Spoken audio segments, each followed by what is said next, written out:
Les bonnes manières à la table sont un élément indispensable du savoir-vivre français, ce qui signifie que l'on doit vivre poliment dans le respect de soi et des autres. Les bonnes manières et le savoir-vivre impliquent des règles qu'il convient de respecter.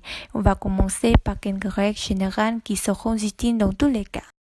Ne faites jamais autre chose avant l'autre, que ce soit boire du vin ou commencer à manger. On attend la maîtresse de maison, la maître de maison de dire bon appétit avant de commencer le repas. Lorsqu'on prend un repas, on parle à la personne de gauche, on parle à la personne de droite. Personne n'est ignoré pendant le repas. Troisièmement, ne pas parler avec ses couverts.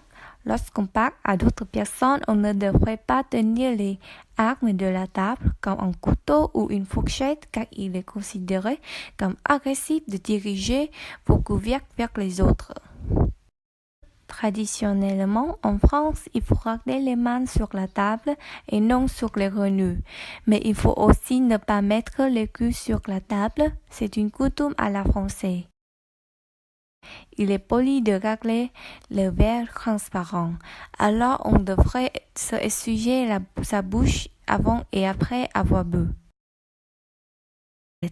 Et finalement, quand on mange, garde le dos droit et ne se concentre pas seulement sur son assiette.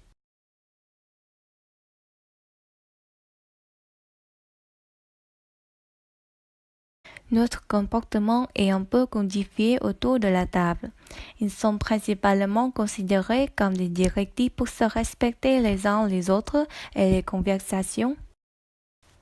Ne mettre rien sur la table, spécialement le cul, c'est une phrase que les parents commencent à dire à leurs enfants dès lors qu'ils peuvent comprendre. Ne mettre pas son portefeuille, ses clés ou son téléphone portable. Ne faites pas de téléphone à la table. Sauf en cas d'urgence, n'utilise pas son téléphone pendant un repas.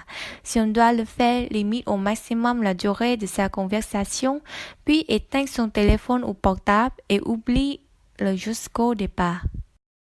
N'en faites pas toute une histoire. Quand on converse quelque chose sur la table, c'est impoli de faire toute une histoire.